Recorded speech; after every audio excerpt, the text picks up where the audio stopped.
Hello students, welcome back to your own learning platform Vedika Commerce Classes. Today we are going to differentiate promissory note and bills of exchange. Last class में हमने bills of exchange के features पढ़े थे, होता क्या है, क्या features होते हैं, उसके अंदर कौन कौन से टर्म्स यूज किए जाते हैं, वो सारी चीजें हमने लास्ट क्लास में की थी। अगर आपने नहीं देखा है तो एक बार देख लेना। नाउ आज हम इस क्लास के अंदर प्रोमिसरी नोट और बिल्स ऑफ एक्सचेंज में डिफरेंस क्या होता है वो करने जा रहे हैं। और प्रोमिसरी नोट भी तो ऑलमोस्ट वही होता है जो बिल्स ऑफ एक्सचेंज होता है। बिल्स ऑफ एक्सचेंज क्या था हमारा, जब हम किसी से कोई भी सामान क्रेडिट पे खरीदते हैं और उस पॉइंट ऑफ टाइम पे हम पेमेंट नहीं कर रहे हैं, हम ये बोल रहे हैं कि कुछ टाइम के बाद में हम आपको पेमेंट कर देंगे, बदले में सेलर हमें क्या दे रहा है, बिल्स ऑफ एक्सचेंज दे रहा है साइन करके, जिसमें डेट, अमाउंट, सारी चीजें मेंशन है विद ग्रेस पीरियड कि इस पॉइंट ऑफ टाइम पे आपको इतना अमाउंट पे कर देना है। एक तरह से ऑर्डर था, ठीक है।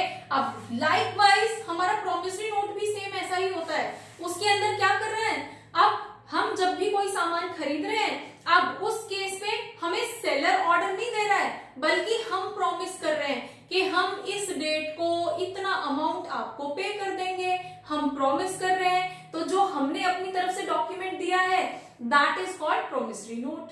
जो सेलर ने दिया था साइन करके ऑर्डर की फॉर्म में, that was bills of exchange. और जो हम दे रहे हैं, प्रॉमिस कर रहे हैं, तो वो हमारा प्रोमिसरी नोट होता है। तो दोनों ही केस में बस पार्टीज अलग हुई हैं, ठीक है। तो मोर और लेस हमारा प्रोमिसरी नोट और बिल्स ऑफ एक्सचेंज सेम ही होता है, लेकिन उसके अंदर कुछ कुछ डिफरेंसेस होते हैं जिनको बच्चे नॉर्मली डिफरेंशिएट नहीं कर पाते हैं। तो वो चीजें हम यहाँ पे करेंगे जिससे कि क्लियर हो जाए कि हमारा बिल्स ऑफ एक्सचेंज और हमारा प्रोमिसरी नोट सेम जैसे होते हैं, लेकिन एक्चुअली सेम नहीं होते। एक टाइम पे या तो बिल्स ऑफ एक्सचेंज जनरेट होता है या प्रोमिसरी नोट जनरेट होता है, दोनों एक साथ नहीं होते। तो कुछ कुछ डिफरेंसेस हैं वो हम यहाँ पे कर लेते हैं। First point is drawer. अब हमारे पास बिल्स ऑफ एक्सचेंज के केस में ड्रॉर कौन था, सेलर, है ना। ड्रॉर था हमारा सेलर। सेलर मतलब मेकर था ना, वो मेकर हमारे, उसी ने तो ऑर्डर दिया था कि आपको इतना अमाउंट इतने मंथ्स के बाद पे करना है। और जो ड्रॉई था, जो बायर था, उसने एक्सेप्ट कर लिया था, यस सर मैं पे करूंगा, ठीक है। नाउ दूसरे केस में हमारे पास प्रोमिसरी नोट के अंदर कौन पे कर रहा है, ऑर्डर नहीं दे रहा है, जो भी सेलर है वो ऑर्डर नहीं दे रहा है। यहाँ पे प्रॉमिस कौन कर रहा है, बायर, कि मैं आपको इतने टाइम के बाद में इतनी पेमेंट कर दूंगा, आई प्रॉमिस, ठीक है। तो यहाँ पे मेकर कौन है प्रोमिसरी नोट का, बायर, ठीक है। तो यहाँ पे कौन था, सेलर हमारा क्या था, ड्रॉर था। और यहाँ पे जो प्रोमिसरी नोट का जो बायर है वो क्या बोला जाता है, ड्रॉई, ठीक है। तो यहाँ पे मेकर जो होता है वो ड्रॉई होता है, और यहाँ पे बिल्स ऑफ एक्सचेंज का मेकर जो होता है वो ड्रॉर होता है। Clear. Next point is order और प्रॉमिस। अब ये तो हम अभी डिस्कस ही कर रहे हैं। बिल्स ऑफ एक्सचेंज क्या होता है, ऑर्डर होता है। सेलर ऑर्डर दे रहा होता है, ड्रॉर ऑर्डर दे रहा होता है ड्रॉई को कि आपको इतने टाइम के बाद इतनी पेमेंट करनी ही करनी है। तो bills of exchange is order. दूसरी तरफ हमारे पास प्रोमिसरी नोट क्या है, दैट इज प्रॉमिस। प्रॉमिस है, बायर प्रॉमिस कर रहा है कि इतने टाइम के बाद में मैं आपको ये पेमेंट कर दूंगा, ठीक है। प्रॉमिस और ऑर्डर में डिफरेंस तो आपको समझ ही आया होगा। Next is acceptance. अब कौन एक्सेप्ट कर रहा है, कौन मेकर है, तो हमारे पास अगर हम देखते हैं बिल्स ऑफ एक्सचेंज में जनरेट कौन करता है, मेकर कौन है, ड्रॉर, ड्रॉर बना रहा है ना बिल्स ऑफ एक्सचेंज। और एक्सेप्ट कौन करता है, बेचारा बायर, है ना। तो यहाँ पे जो एक्सेप्टेंस होगी वो कौन लेगा, वो बायर लेगा, जिसको हम ड्रॉई भी बोलते हैं। ड्रॉई एक्सेप्ट करेगा कि मैं आपको, ठीक है, आप जो ऑर्डर कर रहे हो, जितना अमाउंट पे करने का ऑर्डर कर रहे हो, मैं आपको उतना अमाउंट उतने टाइम के बाद पक्का पे करूंगा, ठीक है। दूसरी तरफ प्रोमिसरी नोट के अंदर हमारे पास एक्सेप्टेंस किसकी है, यहाँ पे बना कौन रहा है उस प्रोमिसरी नोट को, बायर खुद बना रहा है, ठीक है। तो यहाँ पे तो किसी की एक्सेप्टेंस एक्सेप्टेंस की जरूरत है ही नहीं, उसने ही पे करना है, वो ही प्रॉमिस कर रहा है, तो किसी दूसरे के एक्सेप्टेंस तो चाहिए ही नहीं ना। तो यहाँ पे किसी की भी एक्सेप्टेंस रिक्वायर्ड ही नहीं है। क्लियर? अब एक्सेप्टेंस, जिसको पेमेंट करनी है वही तो एक्सेप्ट कर रहा है, वो ही प्रॉमिस कर रहा है, तो फिर किसी दूसरे की एक्सेप्टेंस की जरूरत क्या है? क्लियर? Next is parties.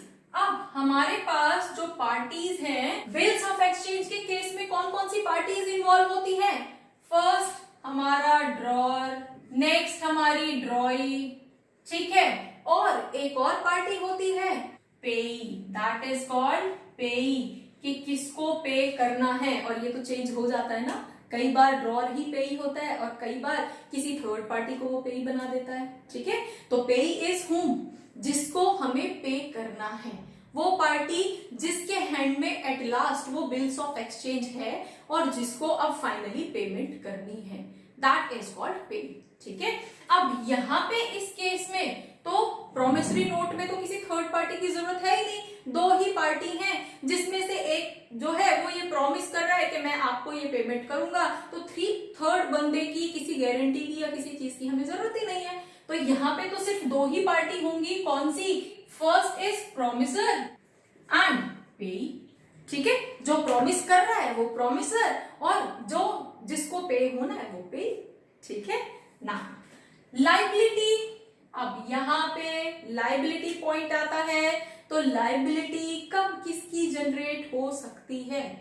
तो अगर हमारा बिल्स ऑफ एक्सचेंज बाउंस हो जाता है, जो भी डिसाइडेड टाइम था उस डिसाइडेड टाइम पे ड्रॉई ने पेमेंट नहीं की है, बायर ने पेमेंट नहीं की है, और हमने ड्रॉर ने वो जो बिल है वो किसी थर्ड पार्टी से बैंक करा लिया या डिस्काउंट करा लिया, कैश करा लिया, तो अब ड्रॉई की लाइबिलिटी थी ना, उसको पे कर देगी क्योंकि वो पे ही था, बैंक पे ही था, लेकिन पता चला कि ड्रॉई तो पे ही नहीं कर पा रहा है। अब उस केस में क्या होगा? बैंक ने तो पैसे डिस्काउंट करके दे दिए थे, तो बैंक तो उस डेट को जब वो हमारा बिल्स ऑफ एक्सचेंज बाउंस हो गया तो वो आपके ड्रॉर के पास भेज देगा कि भैया तुम्हारा ये बिल्स ऑफ एक्सचेंज तो बाउंस हो गया, इसे संभालो और मेरी पेमेंट मुझे करो। तो लाइबिलिटी किस पे आ गई? ड्रॉई तो पे नहीं कर पाया, लेकिन लाइबिलिटी किसके पास आ गई? वापस बिल्स ऑफ एक्सचेंज किसके पास आ गया? ड्रॉर के पास आ गया। और अब इस ड्रॉर को, इस सेलर को पेमेंट करनी पड़ेगी क्योंकि बैंक तो छोड़ेगा नहीं ना ऐसे। तो हमारे पास यहाँ पे क्या होगा? लाइबिलिटी किसकी आ जाती है? Arises for drawer. और कब आती है? इफ बिल्स ऑफ एक्सचेंज डिसओनर्स, अगर बिल्स ऑफ एक्सचेंज डिसओनर होता है तो ड्रॉर के ऊपर लाइबिलिटी आ जाती है पेमेंट करने की। अदरवाइज तो नॉर्मली किस पे रहती है? ड्रॉई की होती है, लेकिन क्योंकि ड्रॉई ने तो बाउंस करा दिया, ड्रॉई ने तो पेमेंट नहीं की, तो उस केस में लाइबिलिटी ड्रॉर के ऊपर आ जाती है, ठीक है। अब दूसरे केस पे प्रोमिसरी नोट में किसकी लाइबिलिटी होगी?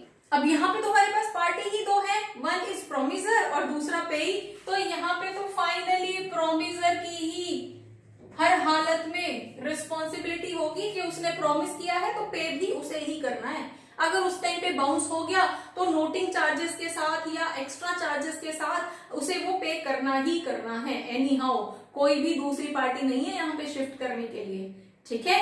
Next is noting and protesting. अब नोटिंग चार्जेस, हमारा अभी क्या हुआ था? बिल्स ऑफ एक्सचेंज बाउंस हुआ था, जैसे हमारा चेक जो है बाउंस हो जाता है तो एक्स्ट्रा चार्जेस लगते हैं ना, उन चार्जेस को हम नोटिंग चार्जेस बोलते हैं। सेम वैसे ही जब हमारा बिल्स ऑफ एक्सचेंज बाउंस हो जाता है तो वहां पे भी नोटिंग चार्जेस लगते हैं, लेकिन यहाँ पे जो नोटिंग चार्जेस हैं वो ऑप्शनल होते हैं। ड्रॉर चाहे तो लगा सकता है, अगर उसने बैंक से उसको डिस्काउंट कर लिया था तो बैंक तो कंपलसरी नोटिंग चार्जेस लगाएगा क्योंकि बाउंस हो गया है ना, तो उस चार्जेस को फिर ड्रॉर को यहाँ पे शो करने पड़ेंगे। तो इस तरह की कंडीशन में ही वो नोटिंग चार्जेस लगाता है, अदरवाइज तो यहाँ पे noting charges bills of exchange के केस में बाउंस हो सकते हैं। लेकिन हमारे प्रोमिसरी नोट के अंदर कहीं पे भी, हमारे प्रोमिसरी नोट के अंदर नोटिंग चार्जेस स्किप नहीं हो सकते। अगर प्रोमिसरी नोट बाउंस हुआ है, अगर डिसओनर हुआ है ड्यू डेट पे, तो आपको नोटिंग चार्जेस देने ही पड़ेंगे। नोटिंग चार्जेस आपके एप्लीकेबल होंगे प्रोमिसरी नोट पे। अब जो भी रेट होगा 10%, 5% एक्स्ट्रा पेनल्टी आपको पे करनी ही पड़ेगी। ठीक है, नेक्स्ट इज कॉपीज। अब कॉपीज मतलब कितनी कॉपी, बिल्स ऑफ एक्सचेंज की कितनी कॉपी होती है? नॉर्मली तो एक ही होती है, नॉर्मल केसेस में एक ही होती है, लेकिन अगर हमारे फॉरेन से रिलेटेड कोई बिल्स ऑफ एक्सचेंज होता है, फॉरेन से कोई सेल परचेज हुई है, वहां पे फॉरेन बिल कोई होता है, तो उस केस पे हमारे पास 3 कॉपीज होती हैं। ठीक है, copies in case of foreign bill. ठीक है, अदरवाइज तो ओनली 1 कॉपी, नॉर्मली तो 1 ही कॉपी होती है। ठीक है, और हम अगर इसको देखें प्रोमिसरी नोट की, तो चाहे फॉरेन बिल हो, चाहे फॉरेनर से प्रॉमिस की हो, एक्सपोर्ट हो, इंपोर्ट हो, कहीं पे भी अगर प्रोमिसरी नोट आपने इशू किया है, तो प्रोमिसरी नोट की तो एक ही कॉपी होती है। उसके लिए अलग अलग फॉरेन या किसी दूसरे बंदे के लिए आपको मल्टीपल कॉपीज बनाने की जरूरत नहीं होती, सिर्फ एक ही कॉपी बनती है। ठीक है, नेक्स्ट इज स्टैम्प। अगर बिल्स पेबल ऑन डिमांड हम जनरेट करते हैं, कोई भी ड्रॉ किया जाता है बिल्स पेबल ऑन डिमांड, तो उसके लिए तो कंपलसरी है कि हमारा जो बिल्स ऑफ एक्सचेंज है वो स्टैंप होगा, उस पे स्टैंप लगेगी। अदरवाइज तो कोई जरूरी नहीं है कि वो स्टैंप है या नहीं है, कोई रिक्वायर्ड नहीं है। लेकिन अगर प्रॉमिसरी नोट है तो उसको तो स्टैम्प्ड होना ही पड़ेगा, उस पे तो स्टैम्प लग के ही जाएगी, क्योंकि प्रॉमिस हो रहा है ना, तो प्रॉमिस करते टाइम आप अपने ऑर्गेनाइजेशन की स्टैम्प के थ्रू ही प्रॉमिस करोगे कि आपको at the end of this period इतनी अमाउंट की पेमेंट कर दी जाएगी। ठीक है, तो होपफुली बिल्स ऑफ एक्सचेंज और प्रॉमिसरी नोट के अंदर जो मोर और लेस सिमिलर दिखते हैं, उनके अंदर भी कुछ कुछ डिफरेंसेस हैं। क्या डिफरेंसेस हैं आपको समझ आया होगा। For more keep watching, keep learning.